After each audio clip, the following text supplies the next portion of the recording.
Bab 396. Penyergapan di Festival Lentera. Pada malam Festival Lentera, Anda tidak bisa mengayunkan kucing mati tanpa memukul seseorang.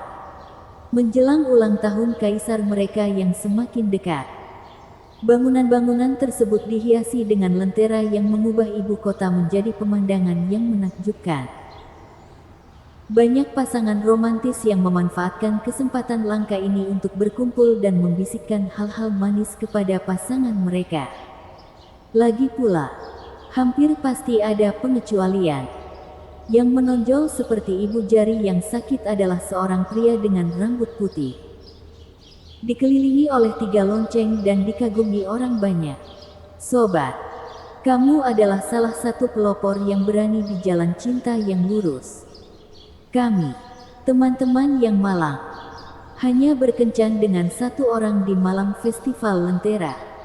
Sementara Anda berkencan dengan 3 orang. Saya angkat topi untuk Anda, Pak. Penampilan menakutkan datang kemanapun dia pergi. Wajah Zuo Fan berkedut melihat gadis-gadis itu sambil menghela nafas. Yongning ingin ikut bersama Yung Suang. Tetapi karena Luo Yunchang mendengar mereka, dia terpaksa bergabung. Dia bahkan menembak jatuh siapapun yang ingin bergabung dengan mereka. Jangan sampai mereka menjadi orang ketiga. Kak, tolong. Bukankah ini sudah menjadi kerumunan dengan 3 gadis di belakangnya? Zuo Fan memutar matanya. Mendengar gadis-gadis ceria itu terkikik dan mengobrol. Selama ini dia mendesah dan mendesah. Pada titik tertentu, suara yang tajam dan berat datang diikuti oleh tekanan besar yang jelas terfokus pada Zuo Fan. Menghindari, Zuo Fan melambai pada gadis-gadis itu, menyapu mereka dan mengiring mereka sejauh 100 meter.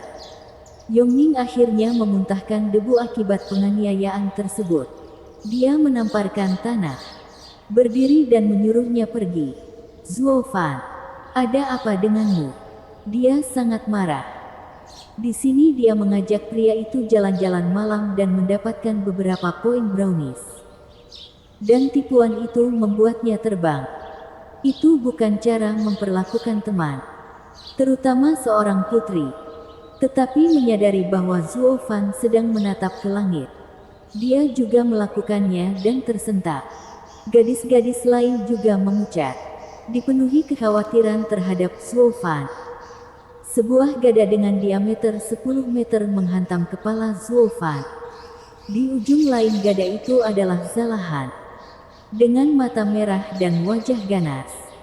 Dia ingin meratakan Zuo Fan dalam satu serangan. Hehehe, dasar bodoh yang sombong. Bukankah kamu seperti dewa? Coba ini untuk mengetahui ukurannya. Zalahan terkekeh dalam hati. Rata-rata orang yang berpartisipasi dalam festival indah itu menggigil dan bergegas menyelamatkan hidup mereka. Dari mana datangnya meteor itu? Itu akan merusak perayaannya. Zuo Fan yang selalu dingin menjentikkan lengan kilinya, yang sekarang bersinar merah. Bang! Zuo Fan menghantamkan gada ke trotoar, mengirimkan gempa bumi yang meratakan apapun yang dilewatinya, menghancurkan lentera. Gadis-gadis itu terbang lagi dari gelombang kejut, dengan darah keluar dari mulut mereka. Akhirnya pulih kembali setelah terjatuh. Mereka menemukan kawah selebar puluhan meter di pusat gempa. Gada emas berdiri megah di sana dan Zuo Fan terkubur di bawahnya. Zuo Fan, tangisan gadis-gadis itu tidak terjawab. Zalahan melayang di atas, senang sekali, sambil memegang gada. Hahaha, aku tahu kamu tidak mau menghabisinya. 1 pukulan dan aku sudah menempelkanmu. Seharusnya aku menggunakan 1/3 kekuatanku saja. Zalahan, sesosok muncul di atas gada. Tuba Lianer, lihat apa yang telah kamu lakukan. Bukankah kita bilang kita hanya memberinya pelajaran? Mengapa membunuhnya? Dan tidak ada satupun mayat yang tersisa. Bagaimana kami menjelaskan hal ini kepada yang lain? Sambil mengangkat bahu, Zalahan terkekeh. Bukan salahku kalau bocah nakal itu lemah dan berpose dengan sikap sombong itu. Bagaimana dengan serangan dua ahli puncak Radiant Stage? Itu jelas-jelas bohong. Jika saya tahu dia adalah seorang pengecut, seorang kultivator surga mendalam rata-rata, saya hanya akan menggunakan 1%. Dia sudah mewujudkannya. Bukan itu intinya. Kamilah yang bertindak lebih dulu. Dengan keributan seperti itu, rencana kita, Tuba Lianer menutup wajahnya. Kata-kata kasarnya terhenti ketika sebuah suara biasa berkata, "Apa rencanamu?" Keduanya menyaksikan gada besar itu bergoyang, menimbulkan guncangan hebat. Ye nona muda, kekuatan itu. Zalahan merasa dirinya terangkat bersama lengannya, tidak peduli apa yang dia lakukan untuk menghentikannya. Kekuatan itu datang dari kawah dan dia menyadari bahwa dia tidak memiliki cukup kekuatan untuk melawannya. Ini tidak mungkin. Sejak kapan dunia ini memiliki makhluk sekuat ini? Zalahan menyipitkan matanya dan melihat Suo Fan mengangkat tongkatnya dengan satu tangan, seperti raksasa yang memegang langit. Penampilannya yang santai memberikan perasaan bahwa dia bahkan tidak memaksakannya. "Suo Fan!" Gadis-gadis itu bersorak. Tuba Lianer menunjuk dengan jari gemetar. Dia masih hidup dan tidak ada satupun goresan di tubuhnya. Zalahan, gunakan segalanya untuk mendorongnya kembali. Saya sudah melakukannya. Menggertakkan giginya. Wajah Zalahan berubah dan dia membengkak karena tekanan. Tapi tidak ada kekuatan yang terbukti berguna. Masih belum mampu menggerakkan tongkatnya. Tuba Lianer memucat, memandang Suo Fan seolah dia monster. Apakah rumor itu benar? Apakah dia benar-benar melampaui orang terkuat di antara kita? Zalahan. Dia dulu berpikir bahwa Savage Wolf milik ayahnya adalah orang terkuat yang pernah ada. Tapi hari ini, Suo Fan memperlakukannya seperti anak kecil. Suo Fan menyeringai buas. Sepertinya ini bukan tempat yang bagus untuk mengobrol. Itu membuat ini merusak pemandangan. Dengan kilatan dingin, Suo Fan mencengkeram lebih kuat. Retak. Suara gertakan menggetarkan telinga semua orang saat gada itu retak. Suo Fan menambahkan sedikit keuletan dan tongkat raksasa itu hancur berkeping-keping. Semua orang menyaksikan dalam diam. Keluarga Quan Rong bahkan lebih terkejut lagi. Bajon pemecah surga yang ditempa emas ungu adalah senjata spiritual kelas 5 dan orang ini menggunakan kekuatannya sendiri untuk menghancurkannya di tangannya. Siapa dia? Wajah Zalahan terlihat tidak wajar. Dia belum pernah mendengar kekuatan aneh seperti itu dan sekarang sangat terkejut. Sebagai seorang narsisis pada umumnya, dia menganggap dirinya sebagai yang terbaik. Hanya untuk menghadapi kenyataan pahit dan kejam, akan selalu ada seseorang yang lebih baik. Zebie dan Hu Liancai bertindak sebagai penonton. Sangat ketakutan. Desas-desus itu bahkan tidak sesuai dengan kekuatan Suo Fan. Desas-desus sialan itu meminta kita untuk dikalahkan. Dalam hal apa dia lebih lemah? Hu Liancai merasa ingin menangis. Pengumpulan intelnya menemui hambatan lagi. Suo Fan menghampiri Tuba Lianer yang panik. Senyumnya lebar dan menyeramkan. "Tentang rencanamu itu, mau memberitahuku?" Sambil menelan ludah, Tuba Lianer kehilangan kata-kata karena ketakutan. Zalahan berkeringat banyak. Matanya hanya mencerminkan rasa takut. Tapi dia bukan bagian dari 8 pengawas serigala tanpa alasan. Dia tidak akan menyerah begitu saja. Itu menjadi 2 kali lipat ketika anak mudanya berada di bawah ancaman. Saat Suo Fan fokus pada Lianer, dia mengeluarkan gada yang sama. Setelah beberapa saat, dia menusuk kepala Suo Fan dengan itu. Zuo Fan bahkan tidak pernah melihatnya. Hanya menjentikkannya menjadi beberapa bagian.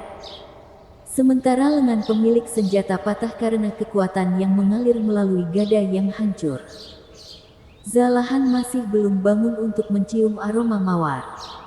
Gelombang dari Zuo Fan mematahkan lengan prajurit terbaik Quan Rong seperti ranting. Orang aneh ini bukan manusia. Dia lebih buruk dari binatang spiritual. Lengan Zalahan menjuntai sambil berkeringat seperti babi. Hatinya dipenuhi rasa takut dan penolakan terhadap apa yang ada di hadapannya. Butuh waktu lama untuk menghilangkan rasa takut, ketakutan, dan kesia-siaan dari semuanya. Tuba Lianer menatap Zalahan yang malang itu lama-lama. Lalu menatap Zuo Fan yang menyeringai. Gadis malang itu hampir menangis. Dia benar-benar menyesalinya sekarang. Bermain-main dengan monster tanpa alasan atau alasan. Zebie di samping, memasang busur dan anak panahnya. Diarahkan ke antara mata Zuo Fan. Dia juga basah oleh keringat. Ini adalah pertama kalinya serigala penusuk langit menghadapi duri seperti itu. Bab 397. Kasus tragis pemanah ilahi. Suara mendesing. Kilatan emas mengoyak langit. Masing-masing mengarah ke Zuo Fan. Jika dilihat lebih dekat, lampu emas itu tidak lebih dari anak panah emas. Mereka menembus awan, melonjak dengan kekuatan tanpa henti dan terlebih lagi, jumlahnya mencapai ratusan. Sungguh di luar pemahaman bagaimana satu orang bisa menembakkan begitu banyak anak panah. Dan itu juga bukan anak panah biasa, tapi senjata spiritual kelas 5. Setiap anak panah terkunci di organ vital Zuo Fan. Bahkan sebelum mereka tiba, Zuo Fan sudah merasakan perasaan berubah menjadi bantalan. Itu keahlian utama serigala penusuk langit. Penusuk surga ke-9. Mengangkat alisnya sedikit. Zuo Fan mengangguk. Tidak buruk. Dia memang memiliki keterampilan pemanah dewa untuk dapat melukai Dugu Santian. Tuba Lianer tampak muram. Kak, kamu kenal Zebie? Tentu. Saya mendengar tentang dia dari tuan muda saya. Dan dia mendengarnya dari saudara angkatnya. 4 harimau Tianyu. Zuo Fan tersenyum. Nona Lianer, sekarang jangan berpikir hanya Anda yang mengerjakan pekerjaan rumah Anda. Pihak kami juga suka bergosip. Tentu saja saya mendengar keterampilan luar biasa sahabat kita ini. Zuo Fan mengangkat lengan kanannya ke arah hujan anak panah yang datang. Benda itu bersinar merah dan dia menyeringai. Busur dan anak panahnya bisa sekuat yang dia suka. Tapi tetap saja mereka tidak akan bisa mencapai lengan suciku yang terbaik. Tuba Lianer menyadari bahwa dia tahu segalanya tentang mereka. Mengejutkan, dia hampir mustahil sekarang. Sayang sekali. Zebie adalah pengecualian. Brengsek. Orang tidak hanya mondar-mandir. Mereka meningkat. Semua yang Anda ketahui tentang kami sudah ketinggalan zaman. Tuba Lianer mencibir, meraih Zalahan dan terbang menjauh. Zuo Fan bingung melihatnya menjauh. Dan kemudian itu terjadi. Hujan panah yang bersinar membelah ke segala arah.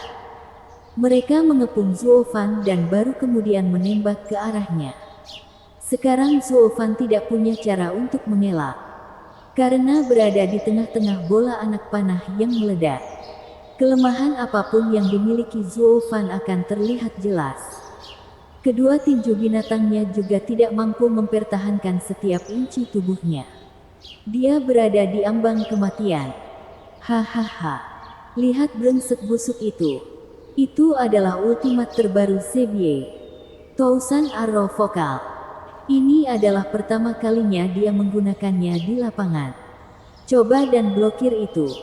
Tuba Lianer senang dengan penderitaan Zuo Fan. Gadis-gadis di bawah sangat khawatir. Senyuman pada Zebie semakin membesar. Dia tahu persis apa yang bisa dilakukan oleh langkah ini. Setiap anak panah adalah senjata spiritual kelas 5. Masing-masing ditembakkan dengan kekuatan penuh dan sekarang orang itu sudah terkepung. Tidak mungkin melakukan penghindaran atau pemblokiran yang sempurna. Bahkan jika Zuo Fan selamat, dia akan berada di dunia yang penuh kesakitan. Ini disebut memanah tanpa celah. Zebie tergerak oleh apa yang telah dia capai. Menggunakan ultimat terbarunya pada ahli super seperti Zuo Fan adalah uji lapangan terbaik. Zuo Fan tidak begitu senang. Dia menghela nafas dan menjatuhkan tangannya. Kabar yang beredar mengatakan bahwa Nin Heaven Impaler luar biasa. Saya berpikir untuk mencobanya dan melihat bagaimana lengan saya terlihat bagus. Tapi aku malah terjebak dengan ribuan anak panah. Sungguh lucu. Puff. Zebie hampir meludahkan darah. Kerja keras dan keringatnya dalam menciptakan keterampilan pamungkas ini telah mendapatkan keuntungan besar berdasarkan evaluasi Zuo Fan. Hatinya tidak bisa menerimanya. Karung sedih yang bodoh. Kita lihat saja siapa yang menangis nanti. Tuba Lianer menjulurkan kepalanya, memberikan reaksi yang sama. Hentikan aksinya. Anda mungkin kuat, tetapi Anda pun tidak bisa menangkis serangan ini. Kamu sudah selesai. Anak panah yang berkilauan sedekat ini dengan menusuk Zuo Fan. Bukan karena dia peduli. Bagaimana kalau bertaruh? Jika satu anak panah pun menyentuhku, kepalaku menjadi milikmu. Jika tidak, saya meminta Nona berbaik hati menjelaskan rencana kecil Anda itu. Bagus. Tuba Lianer sangat marah dan langsung membalasnya. Saat Salahan panik, Nona muda. Lianer membencinya dengan lambaian tangan. Anak panah yang berkilauan itu sekarang berada 1 meter dari Zuo Fan. Tidak mungkin dia bisa keluar dari situ. Tidak ketika mereka menutup semua pintu keluar. Tuba Lianer mengira taruhan ini sudah pasti. Zalahan mengangguk juga. Tertawa terkekeh-kekeh. Anak itu kuat, tapi tidak mampu menghindari semua itu. Nona muda akan menang telak.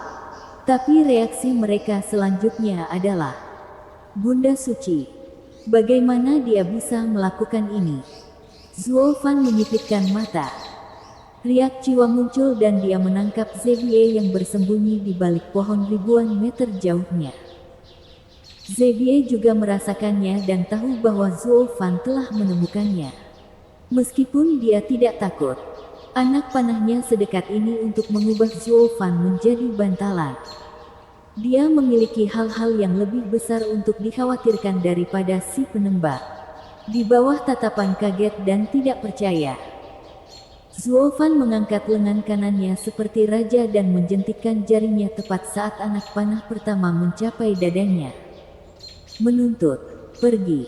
Suara mendesing. Ratusan anak panah menghilang. Muncul 1000 meter jauhnya. Mengarah ke lubang persembunyian Zebie. Apa-apaan? Zebie sangat ketakutan dan melepaskan semua sikapnya. Sekarang dikelilingi oleh serangannya sendiri. Dengan banyaknya ledakan, setiap anak panah mengarah ke tempat yang sakit. Kilatan cahaya menerangi langit malam, selaras dengan ratapan penderitaan di antaranya. Sambil menebak-nebak, bisa diasumsikan bahwa pemanah dewa itu tidak tahu bagaimana hal ini bisa terjadi. Tikus lab pertamanya untuk ultimat terbarunya adalah dirinya sendiri. Sesuatu yang hitam dan berasap jatuh ke tanah. Bergerak-gerak sesekali. Muncrat darah entah dari mana. Yang penting hanyalah omong kosong yang keluar dari mulutnya. Dengan keterkejutan yang terpancar jelas di matanya. Kurang lebih seperti makian dan ratapan. Lingkaran emas mata kanan Zuo Fan mereda dan dia tertawa. Hahaha. Serigala penusuk langit sejati dan bidikan tanpa celah. Setiap satu dari ratusan anak panah itu tepat sasaran. Saya bersujud di hadapan Tuan. Tuba Lianer dan Zalahan ternganga. Pikiran mereka mengeluarkan kutukan, kata-kata kotor, dan kata-kata vulgar lebih cepat dari tembakan pemanah dewa itu. Apa yang baru saja terjadi? Apa yang dia lakukan? Ya Tuhan, yang hilang adalah tampilan percaya diri dan bangga pada keduanya. Yang bisa mereka ungkapkan hanyalah ketakutan dan keterkejutan. Dari mana asalnya? Anak panah itu langsung menyerang pembuatnya sendiri tanpa peringatan. Bagaimana mungkin hal itu bisa terjadi? Zuo Fan tersenyum menyeringai. Nona Lianer, tampaknya kita memiliki pemenang dalam taruhan kecil kita. Saya harap Anda akan mengakuinya. Sambil menelan ludah, keduanya menjauh dari Zuo Fan, memandangnya seolah dia adalah monster yang diludahkan oleh neraka. Zuo Fan tidak hanya berotot, tetapi dipersenjatai dengan trik-trik mewah. Sekarang mereka menyadari betapa benarnya peringatan Suge Changfeng. Sejauh ini dia telah membelah 7 rumah sendirian untuk alasan yang sangat bagus. Ibu yang baik hati. Siapa yang berani macam-macam dengan orang aneh ini? Mereka bahkan memuji keberanian Regent Estate karena telah melawan orang ini begitu lama. Nona Lianer, ada 2 tipe orang yang saya benci. Yang terlalu percaya diri, dan musang. Anda telah memeriksa tipe pertama. Sekarang saya harap, demi Anda tidak membuat kesalahan dengan memeriksa yang kedua. Saya mungkin harus serius. Zuo Fan menatap mereka. Hati Tuba Lianer kesakitan. Zuo Fan telah menggunakan semua mata air pembentuknya di Gunung Bisking dan bersama dengan semua bahan di atasnya, membuatnya tinggi dan kering. Dan sekarang dia berani berkhotbah padanya tentang tukang las. Orang ini adalah orang yang kotor. Zalahan memerah karena ingin membenamkan kepalanya pada sesuatu. Apa saja. Dia adalah yang terbaik di Quanrong dalam hal kekuatan. Membersihkan medan perang seperti mesin penuai di hari liburnya. Namun pejuang yang tak terkalahkan dan sombong ini baru saja melangkah keluar sejenak untuk menempatkan pengacau surga yang mendalam di tempatnya. Tapi lihatlah, serigala liar yang menakjubkan malah diberi pelajaran tentang kerendahan hati. Hatinya yang angkuh bahkan sulit untuk dikalahkan. Tapi apa yang bisa kamu lakukan? Ya, dunia ini didasarkan pada kekuasaan. Jika orang itu memukulmu dan berkata bahwa kamu adalah aib, maka itu jawabannya. Anda bisa saja menyangkal semau Anda. Tetapi sebaiknya Anda duduk santai dan menerimanya. Jika kamu tahu apa yang baik untukmu, atau Anda selalu bisa membalas. Tapi apakah tinjumu lebih keras? Tidak kusangka begitu. Dibandingkan dengan Tianyi, yang mempraktikkan kebenaran, Quanrong menghormati yang kuat. Di depan kekuatan Zuo Fan, keduanya tidak bisa berkata apa-apa. Setidaknya rata-rata generasi kedua akan mencari pendukung saat ini. Seperti, ayahku adalah wali kota. Atau sesuatu. Stereder, kalimat yang diucapkan seorang pria setelah menabrak seseorang dengan mobilnya. Berita itu menjadi viral. Tapi tunggu dulu. Quanrong membenci hal-hal seperti itu. Kerugian tetaplah kerugian. Bagaimanapun caranya. Sampai-sampai mereka bahkan tidak meneriakkan fakta bahwa mereka adalah delegasi yang memiliki kekebalan diplomatik. Bunuh aku. Tuba Lianer menjulurkan lehernya. Keras kepala seperti bagal. Zuo Fan menyeringai. Jari-jarinya bergetar. Apakah kamu yakin ingin mengujiku? Anda mungkin delegasi Quanrong. Menganggap penyeberangan jalan adalah hal yang normal. Namun ketika mengejar pengurus terbaik di bawah langit, saya mempunyai hak untuk menghakimi Anda.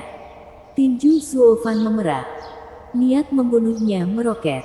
Bab 398. Terkena. Pelayan Zuo. Tolong berhenti. Teriakan cemas datang saat rasa haus darah Zuo Fan semakin bertambah. Suge Changfeng bergegas menghampiri beberapa pria. Mereka adalah delegasi Kuanrong. Tidak peduli apa yang dituduhkan kepada mereka. Menuntut mereka tidaklah mudah. Zuo Fan menatapnya. Perdana Menteri Suge. Dari kelihatannya, Anda tahu apa yang sedang mereka lakukan. Maka kamu juga harus menyadari bahwa mereka datang ke sini untuk membunuhku. Pelayan Zuo, tolong dengarkan. Mereka datang untuk menyelesaikan masalah pribadi mereka. Ini tidak ada hubungannya dengan politik. Anda tahu apa yang akan terjadi jika Anda membunuh mereka. Itu bukanlah sesuatu yang Anda inginkan. Suge Changfeng tahu dari jarak 1 mil bahwa Zuo Fan bukanlah orang suci. Bersedia memaafkan dan melupakan. Jadi alih-alih memohon kepada kemanusiaannya yang tidak ada, Suge Changfeng memberinya umpan dengan imbalan yang sangat keras. Jika kamu melepaskannya, aku berjanji itu akan berguna bagi pengurus Zuo suatu hari nanti. Anda adalah orang yang cerdas. Saya tidak perlu mengatakan lebih banyak. Zuo Fan sedang merenung. Suge Changfeng menunjukkan bahwa semua delegasi memiliki hubungan dekat dengan Komandan Tuo Batishan di perbatasan. Jika mereka mati di Tianyi, orang tua itu akan mengerahkan pasukannya ke selatan. Itu berarti dua hal. Pertama, pelakunya adalah pelakunya. Dengan Zuo Fan membunuh mereka, kepalanya akan menjadi satu-satunya hal yang bisa menenangkannya. Tapi apakah Zuo Fan akan menyerahkannya begitu saja? Tidak mungkin. Dan Kuanrong akan memanfaatkan kekacauan di Tianyu dan menyerang. Kaisar pasti tidak menginginkan hal itu, jadi dia memilih opsi kedua, yang akan membuat Kaisar tidur dengan tenang. Jika Kuanrong menyerbu, seluruh Tianyu akan menolaknya, termasuk 8 rumah dan 4 pilar. Sedangkan bagi Anda, Zuo Fan, pelaku di balik semua ini, saya akan membiarkan ini berlalu. Tetapi pergilah ke sana dan bertarung. Berjuang sampai nafas terakhirmu dan kehabisan darah di medan perang. Kaisar tidak hanya akan melemahkan semua faksi lain demi keselamatan Tianyu. Dia juga akan menunjukkan kekuatan Tianyu dan memberikan pelajaran kepada Kuanrong yang tidak akan segera mereka lupakan. Itu akan berakhir dengan semua orang menjadi pecundang kecuali Kaisar. Sekarang, ada kasus klasik tentang nelayan. Zuo Fan mengepalkan tangannya, lalu mengendurkan niat membunuhnya. Suge Changfeng menghela nafas, mengetahui Zuo Fan masih peduli dengan gambaran besarnya. Senang sekali berbicara dengan orang pintar. Namun sebelum dia selesai, Kekek Zuo Fan mengatakan sesuatu. Baiklah, Perdana Menteri, Tuan, kali ini Anda berhutang budi kepada saya. Saya pasti akan mengambilnya pada waktunya. Suge Changfeng tertawa tegang. Anak itu benar-benar tahu cara memanfaatkannya. Dia tahu membiarkan mereka hidup adalah demi kepentingan terbaiknya. Namun dia mengatakan bahwa dia hanya melakukannya untukku. Dan lagi, dengan seberapa dekatnya dia dengan Kuanrong. Kata-kata Zuo Fan tidak terlalu jauh. Baiklah, aku berhutang budi padamu. Aku akan melakukan segalanya saat kamu membutuhkanku. Zuo Fan mengangguk, matanya berkedip. Zuo Fan menyerahkan sanderanya ke dalam perawatan Suge Changfeng. Berjalan pergi seperti orang biasa.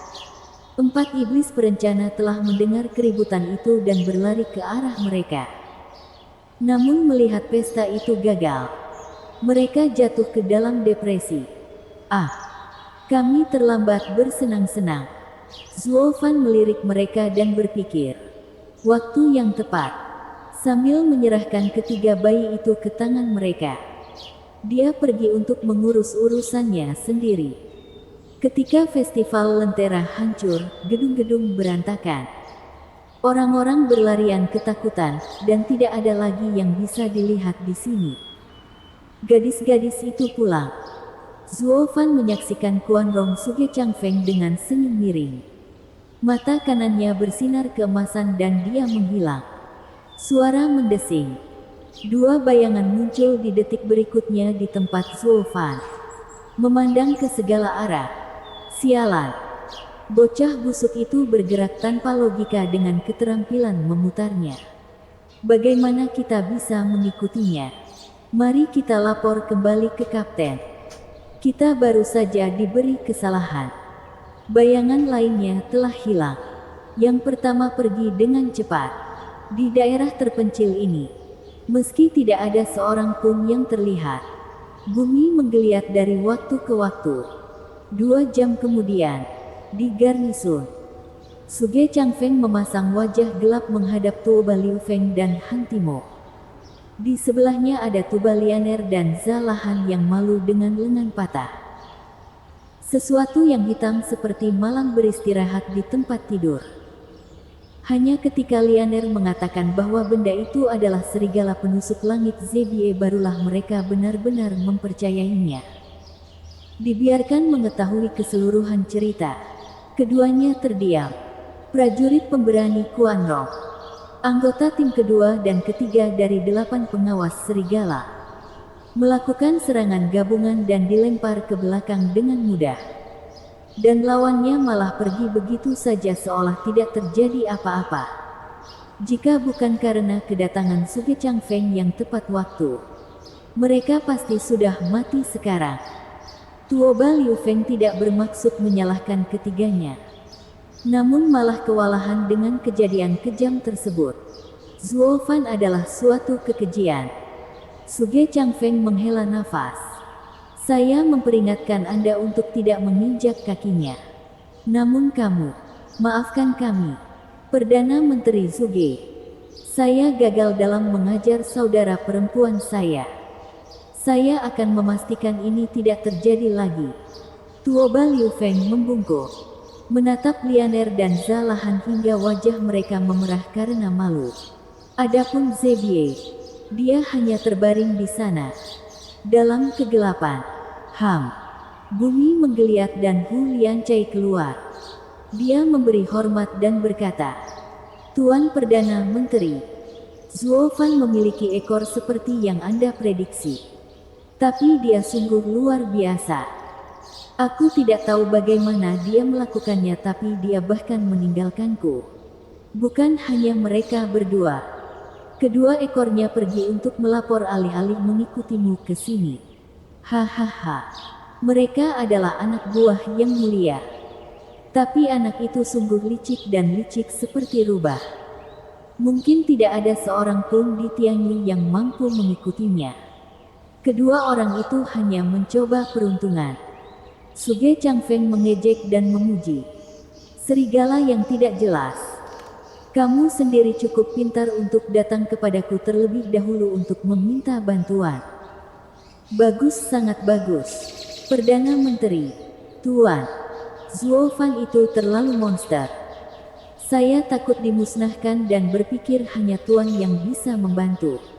Tanpa bantuan Perdana Menteri Suge, adik perempuanku dan anak buahku pasti sudah dibantai di tangan orang gila Sinting itu. Sebagai seorang saudara dan komandan muda, saya mengucapkan terima kasih yang terdalam. Tuoba Liu Feng membungkuk 90 derajat ke bawah. Suge Changfeng menggelengkan kepalanya. Tuan muda, tidak perlu. Bahkan tanpa campur tangan saya, Zuo Fan tidak akan membunuh mereka. Tuoba Liu Feng tersesat. Tetapi saudari mengatakan niat membunuhnya benar-benar terlihat. Suge Changfeng menggelengkan kepalanya.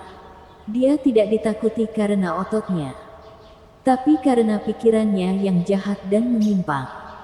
Rutinitasnya yang biadab hanya membuatku tertarik. Orang yang keluar untuk menyelamatkan Anda terlebih dahulu pastilah orang yang paling dekat dengan Anda. Saya berasumsi bahkan Yang Mulia pun tahu tentang hubungan kita sekarang. Apa?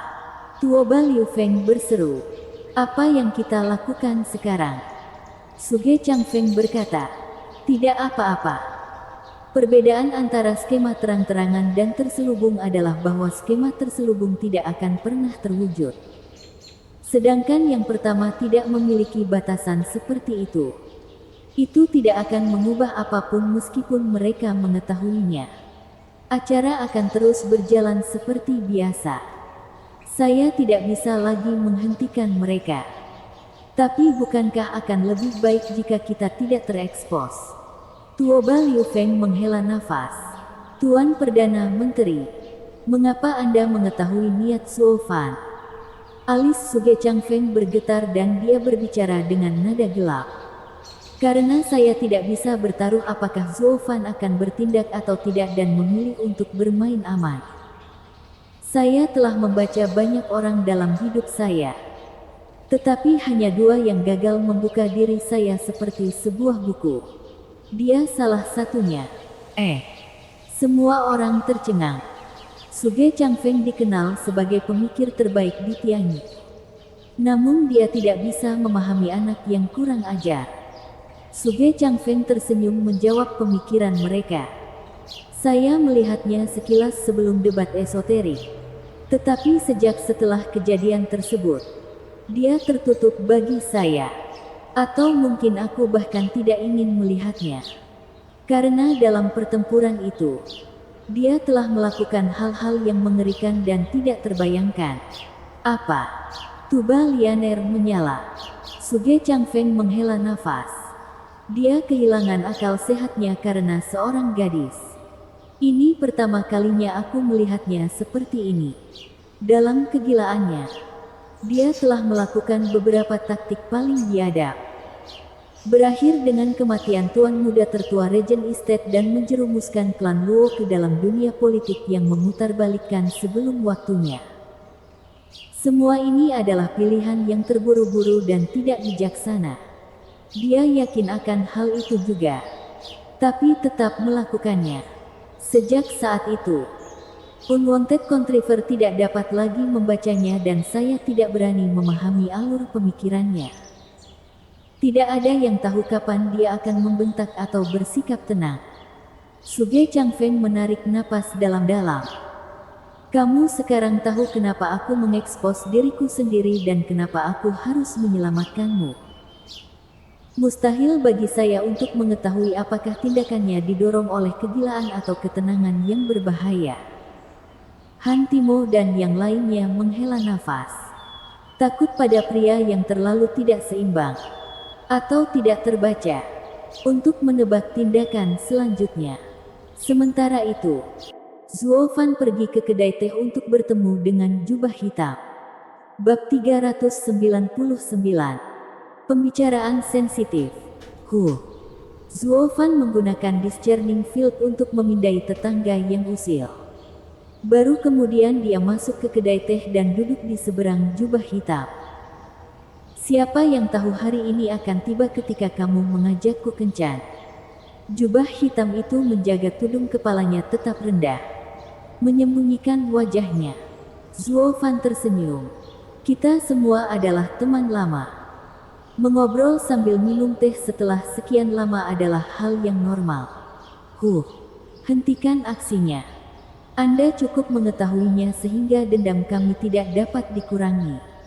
Kami tidak pernah melakukan obrolan yang ramah. Pria berjubah hitam itu menyesap tehnya. Kata-katanya dingin. Zuo Fan terkikik. Lihat, bagaimana kemajuanmu gelombang. Menurutmu aku tidak bisa menjentikkan kepalamu saat ini juga? Ya, saya bersedia. Pria itu menggelengkan kepalanya.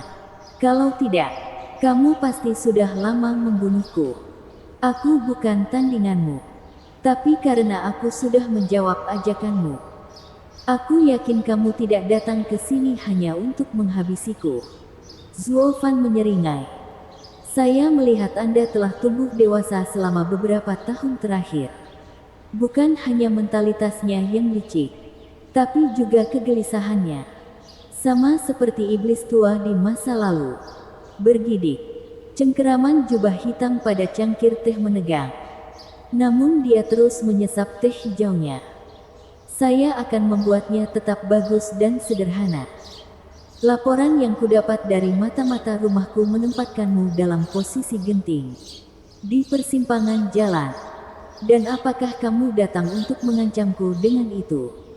Nada dingin jubah hitam itu memotong ucapan Zuo Fan. Lihat seberapa besar manfaatnya. Kedua majikan saya menyetujui pilihan saya. Kamu tidak akan menggunakannya padaku dalam waktu dekat. Kau salah menilaiku. Saya datang ke sini bukan untuk mengancam Anda, melainkan hanya untuk berbicara. Jika Anda tertarik, Zuo Fan menatap tajam ke arahnya. Bagaimana dengan persimpangan 3 arah?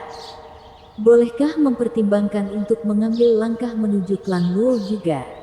Dengan gemetar, pria itu menangis tak percaya. Apa katamu? Saya pikir saya sudah cukup jelas. Zuo Fan terkekeh. Orang yang licik selalu memiliki kemunduran. Mengapa tidak mendapatkan satu tambahan? Bagi Anda, ini tidak ada kerugiannya. Jangan bilang kamu belum mempertimbangkannya. Kamu gila. Kami adalah musuh. Pria berjubah hitam itu meraung sambil menggebrak meja. Aku tidak akan pernah membantumu. Zuo Fan mengejek. Kamu sangat ketinggalan zaman. Sangat. Ini mungkin yang tertinggi yang bisa Anda capai. Apa katamu? Tidak ada apa-apa.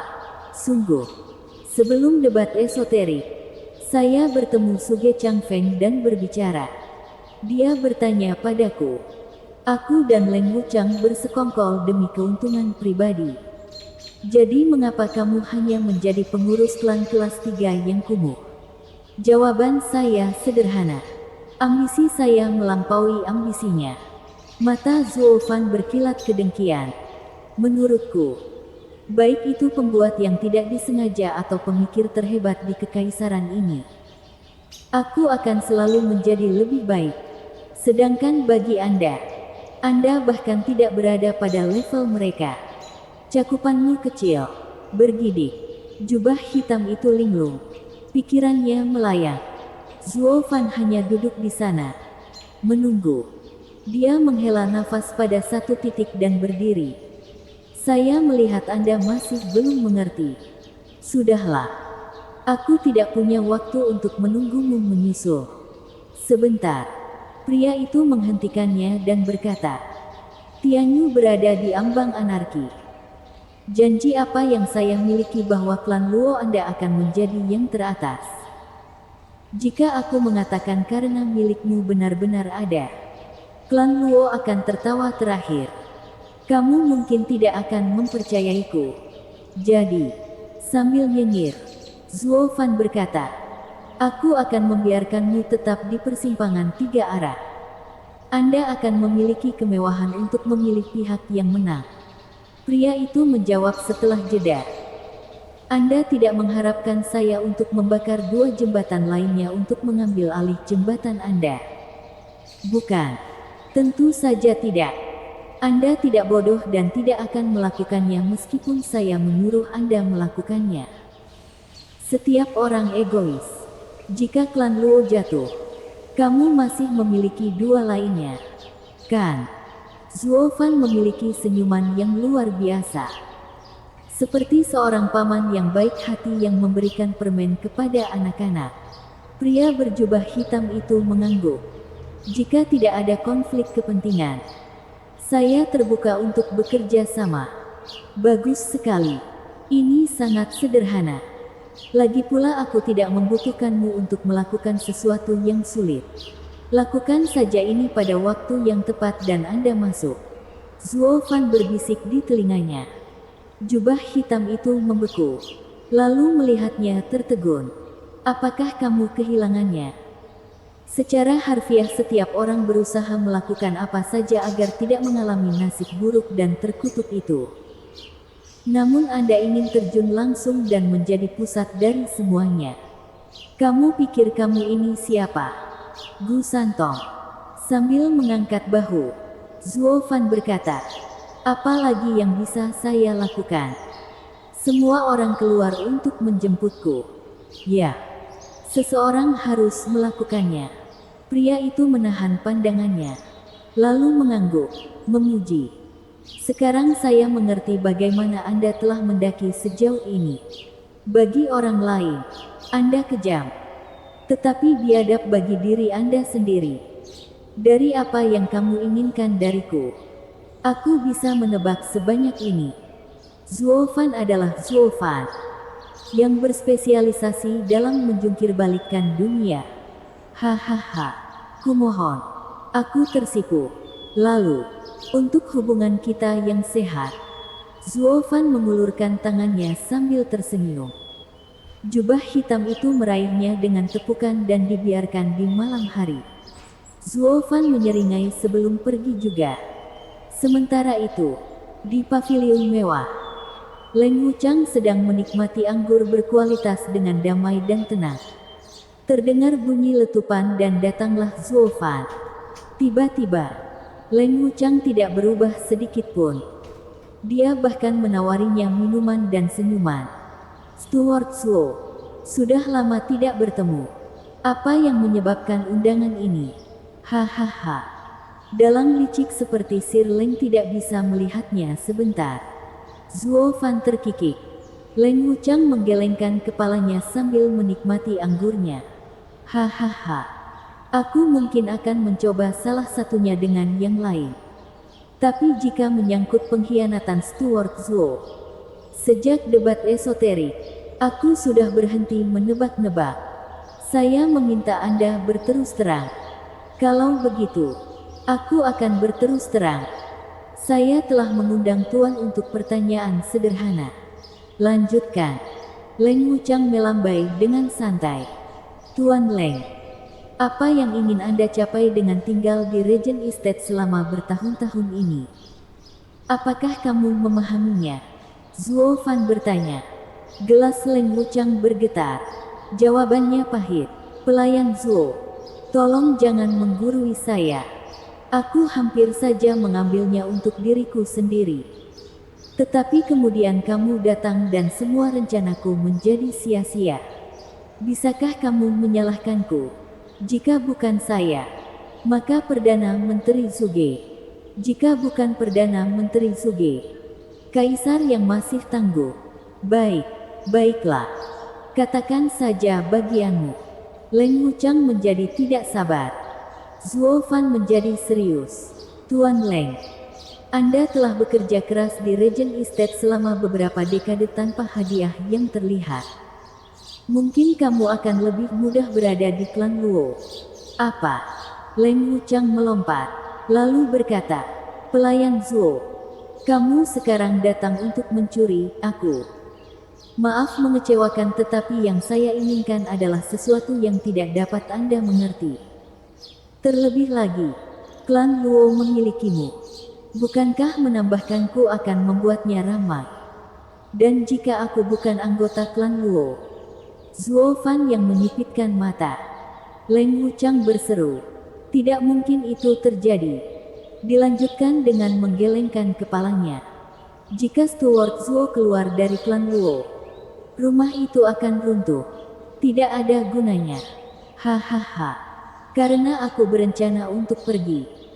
Aku akan memastikan semuanya siap dan tidak membiarkannya tertiup angin. Untuk menyelesaikan proyek saya memerlukan bantuan seseorang. Zuo Fan berbicara dengan berat. Tuan Leng, Perdana Menteri Zuge pernah berkata bahwa Anda dan dia adalah tangan kanan seorang pemimpin. Tetapi masing-masing memiliki agendanya sendiri. Saya tidak tahu apa tujuan Perdana Menteri Zuge. Tapi saya punya teori tentang tujuan Anda. Apakah kamu ingat memberitahuku bagaimana dengan kita bertiga bersama? Tidak ada yang bisa menghentikan kita. Itu membuat saya berpikir. Anda mungkin tampak sombong, tetapi Anda ingin membuktikan diri. Menonjol. Saya memberi Anda kesempatan. Sekarang. Untuk menerima semua pujian. Zuo Fan berbisik di telinga Leng Wuchang. Ketenangan Leng Wuchang perlahan berubah menjadi keterkejutan. Dan kemudian matanya menjadi melotot. Steward Zuo, itu tugas yang sangat besar. Anda berencana menyatukan benua? Leng Wuchang bertanya. Masih sok. Zuo Fan tersenyum. Tidak pernah memimpikannya. Saya bukanlah seorang perencana, namun seorang kultivator yang mendambakan Dao. Sementara Sir Leng sangat ingin meraih prestasi sebesar itu. Leng Wuchang mengangguk sambil mengerutkan kening. Ya, ini adalah pencapaian terbesar sepanjang masa. Namun dengan warisan Regent Estate, tidak ada masalah untuk memahaminya. Lalu mengapa kamu bersikeras agar aku beralih ke klan Luo? Karena disitulah saya berada. Dan ada beberapa hal yang hanya bisa saya berikan. Zuo Fan tersenyum misterius. Saya tidak akan memaksa Tuan Leng untuk mengambil keputusan sekarang. Yang harus Anda lakukan hanyalah dorongan dari Anda pada saat yang tepat dan Anda akan ikut serta.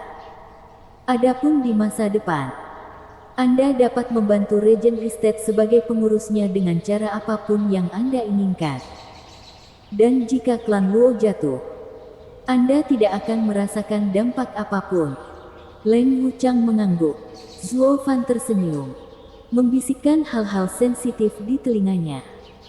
Semua bagian sudah dimainkan dan yang tersisa hanyalah menunggu dia. Seorang pengubah nasib dan anomali. Untuk melepaskan anarki. Bab 400. Peringatan 100 tahun. 5 hari kemudian, Kaisar Tianyu mengadakan peringatan 100 tahunnya. Dunia dalam damai. Klan-klan hadir.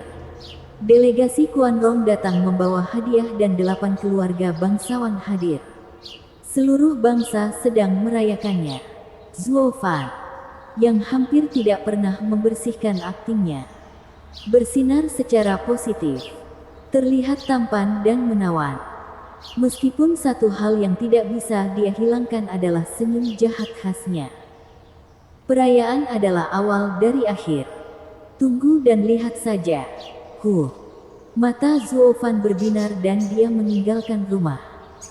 Anggota klan Luo sudah menunggu dan mata mereka berbinar saat kedatangannya. Dengan Zuo Fan yang begitu malas dan tidak peduli dengan citranya seperti biasanya. Melihatnya dalam keadaan segar dan berpakaian adalah pemandangan yang luar biasa. Mata Luo Yunchang dan Yun Suang berbinar. Hehehe. Steward Zuo, apakah kamu akan berkencan? Melihat kalian semua berdandan. Aku bertanya-tanya berapa banyak hati wanita yang akan kalian curi. Kapten Pang tertawa. Luo Yunhai mengangguk sementara Zuo Fan tersenyum samar. Hari ini adalah hari jadi yang mulia. Bagaimana mungkin aku tidak berpakaian sesuai untuk menunjukkan rasa hormatku yang setinggi-tingginya? Bagaimanapun, dia telah menjadikanku pengurus terbaik di bawah surga.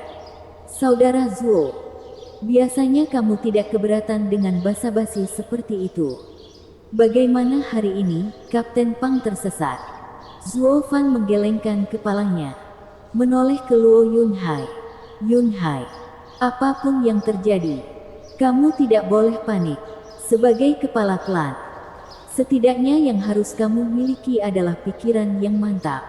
Luo Yunhai mengangguk, tidak mengerti apa-apa. Sedangkan kamu, kurcaci, apakah kamu masih ingat apa yang aku katakan tadi malam? Zuo Fan membentak 4 iblis perencana. Sambil tertawa, keempat pigmi itu bertekad. Steward Zuo, jika ada satu hal yang kita kuasai, itu adalah hahaha. Apa itu? Zuo Fan, apa yang kamu lakukan sekarang? Luo Yunchang bertanya. Zuo Fan menggelengkan kepalanya sambil tersenyum. Bukan apa-apa. Ayo. Luo Yunchang hanya bisa memandangnya dengan curiga. Mengikuti yang lain. Ketika tiba waktunya untuk naik kereta ke istana kekaisaran, alih-alih menumpang bersama Yunhai dan dia, seperti biasa, dia berbagi satu kereta dengan Yun Suang. Hal ini membuatnya tertegun dan kecewa. Yun Suang tersentak. Pipinya memerah dan dia akan menolak. Tapi Zuo Fan selalu brengsek. memasuki kereta tanpa peduli dan bahkan menariknya mendekat dengan seringai jahat. Suanger, ada yang salah atau kamu tidak suka ditemani saya? Tidak sama sekali. Tapi bukankah sebaiknya kamu pergi dengan nona muda? Dia tidak berada di tempat klan Luo selama beberapa hari. Dan juga tidak dilahirkan kemarin. Jelas baginya bahwa Luo Yunchang membawa obor untuk Zuo Fan. Sementara Zuo Fan sebagai pramugara dan Luo Yunchang sebagai master. Saling melengkapi. Sementara dia, orang luar, merasa canggung berada begitu dekat dengan pria lain. Zuo Fan sama sekali tidak mempermasalahkannya. Sambil tersenyum terkekeh-kekeh. Kalau begitu, kamu harus terbiasa. Kita akan menghabiskan banyak hari bersama di masa depan. Apa? Yun Suang menatap Zuo Fan. Pipinya berkobar. Dia tidak bisa memahami kata-katanya dan jantungnya berdebar-debar mengambil kesimpulan. Jantungnya berdebar sangat kencang hingga rasanya ingin keluar dari dadanya. Zuo Fan duduk di sana dengan tenang, mengenakan tampilan serba tahu yang sama. Konvoi klan Luo sedang menyusuri jalan utama ibu kota kekaisaran dalam perjalanan menuju istana kekaisaran. Putra mahkota sedang menunggu di gerbang bersama kedua saudara laki-lakinya. Yuan Yong menyeringai. Putra mahkota mengangguk dan wajah pangeran kedua bergerak-gerak. Ada kemungkinan besar dia mengingat peristiwa yang sangat menyakitkan sehingga suasana hatinya menurun. Dua orang lainnya tahu alasannya. Tentu saja, memilih untuk mengabaikannya dan terus menyambut para tamu. Luo Yunhai dan Luo Yunchang keluar dari gerbong pertama. Para pangeran melihat ke dalam wahana yang kosong dan bertanya-tanya. Di mana Steward Zuo? Zuo Fan berjalan keluar dari gerbong kedua. Memimpin tangan Yun Suang yang tersipu. Kedua pangeran itu langsung mengambil kesimpulan. Luo Yunchang menatap tajam ke arah pasangan itu. Hatinya dipenuhi rasa cemburu. Kapan mereka menjadi begitu dekat? Beberapa pria luar biasa memiliki daya tarik yang begitu besar. Semua orang menginginkannya. Tidak ada yang memperhatikan pangeran kedua di sudut menunjukkan ekspresi aneh melihat kedua pangeran begitu dekat dengan pasangan itu. Saudara Zuo, kamu seorang yang sangat romantis. Setiap kali aku melihatmu, kamu memegang primadona di masing-masing lengan. Bolehkah membiarkan bujangan ini mengetahui rahasia kecilmu? Kebesarannya menghela nafas. Zuo Fan hanya melambai, gemuk, jujur saja. Segala sesuatu sebelumnya adalah kebohongan. Sementara hanya hari ini yang nyata. Yun Suang tersipu lebih keras. Hatinya panik. Kapan Steward Zuo mempunyai perasaan seperti itu padaku? Luo Yunchang bergidik. Pikirannya meledak. Ini adalah pertama kalinya Zuo Fan terbuka tentang perasaannya. Tidak pernah membicarakannya bahkan di depan Chu Qingcheng. Kenapa dia tiba-tiba memamerkan jiwanya untuk seorang wanita yang dia temui sebulan yang lalu? Apakah karena dia memiliki kemiripan yang mencolok dengan Ning'er? Luo Yunchang merasa getir ketika putra mahkota tertawa. Selamat, pengurus Zuo. Gadis suci dan seorang pahlawan menjadi pasangan yang cocok di surga. Hahaha. Zuo Fan mengangkat kepalanya tinggi-tinggi. Dengan senyum percaya diri. Yun Suang sudah lebih matang daripada tomat. Menundukkan kepalanya dengan bingung. Dia masih tidak mengerti apa yang baru saja terjadi. Kapan aku dan Steward Zuo menjadi satu item? Tolong, lewat sini. Putra mahkota berkembang pesat. Zuo Fan memimpin Yun Suang ke depan. Memasuki aula besar. Dia memperhatikan rumah-rumah lain. Dan Suge Changfeng serta Dugu Santian semuanya ada di sana. Bahkan delegasi Quan Rong pun hadir. Melirik Salahan dan Zebie yang masih pucat. Zuo Fan memasang senyuman buas. Memunculkan ketakutan di mata mereka. Han Timo dan Tuoba Liu Feng mengamatinya dan terkejut seketika. Sulit membayangkan bagaimana seorang pemuda seperti Zuo Fan memiliki kekuatan seperti dewa. Dia harus dikeluarkan kemarin. Masalahnya adalah menemukan cara untuk melaksanakan tindakan ini. Steward Zuo, pacar baru. Begitu. Sebuah suara aneh menggetarkan gendang telinga Zuo Fan. Itu adalah pengawas Peony dari gedung bunga melayang. Dia menggantikan Chu Qingcheng dalam mengungkapkan keberatannya dengan mata berapi-api dan marah. Peony, diam. Jangan kasar. Nenek memelototinya dan kemudian tersenyum pada Zuo Fan. Hahaha. Pengurus Zuo, jangan pedulikan amarahnya. Bagaimana aku bisa? Bagaimanapun juga, dia benar. Aku punya teman kencan baru. Zuo Fan menarik tangan Yun Suang untuk memberi penekanan. Melewati orang-orang dan menuju kursi mewah klan Luo. Memastikan untuk mendudukkan Yun Suang tepat di sebelahnya. Tindakannya membuat semua gadis mengerutkan kening karena iri. Kedua, wajah Yun Suang semakin memerah karena dihujani tatapan gedung bunga melayang. Dia tidak bisa menatap mata mereka. Merasa malu karena melakukan sesuatu yang tidak seharusnya dia lakukan.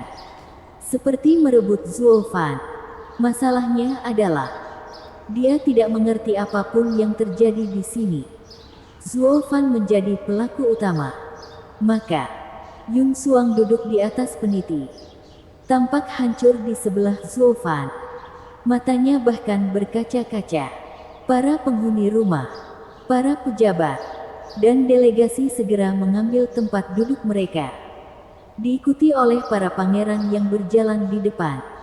Putra mahkota tersenyum. Hahaha. Hari ini adalah peringatan 100 tahun ayah kekaisaran saya. Sebuah hari libur nasional. Anda semua yang datang ke sini, terutama delegasi Quan Rong yang datang dari jauh, telah membawa banyak kehormatan dengan kehadiran Anda. Sebuah kesempatan besar bagi Tianyu dan Quan Rong untuk bergandengan tangan. Memutar matanya. Pihak Tuoba Liu Feng tidak terbiasa dengan adat istiadat Tianyu. Mengajarkan kemunafikan dan sebagainya. Yang kudengar hanyalah kita datang untuk merayakannya. Bahwa kamulah yang menjadi pemenang dalam hal ini. Dan kamu bahkan bersyukur. Lelucon macam apa ini? Tidak ada yang mengerti bahwa di Tianyu, Kaisar berkuasa. Kalian pendatang baru datang membawa hadiah untuk Kaisar. Memberinya prestise. Tentu saja kami akan memanfaatkan Anda. Menurutmu kenapa lagi kamu berdiri di sini? Dihadapkan pada logika yang rumit seperti itu, Quan Rong yang tegas tidak akan pernah bisa memahaminya. Sementara putra mahkota memoles keterampilan pidatonya, menyanyikan pujian dan sebagainya. Di ruang belajar kekaisaran, Kaisar dengan pakaian terbaiknya memasang wajah yang kejam, siap untuk bergabung dalam perayaan. Apakah semuanya ada di sini? Mata Kaisar berbinar. Sebuah bayangan berlutut. Yang mulia. Benar. Tolong beri kami perintah. Bagus. Akhirnya aku bisa melihat akhir dari game ini. Dengan langkah riang, Kaisar yang tersenyum berjalan ke mejanya dan melakukan skakmat. Perintah mutiara rahasia dari 1000 tahun yang lalu akhirnya dilaksanakan. Bagaimanapun juga, Tianyu adalah milikku. Sambil mengepalkan tangan, sang Kaisar berbalik dan dengan cepat berjalan menuju aula bersama para pelayan di belakangnya. Bersambung.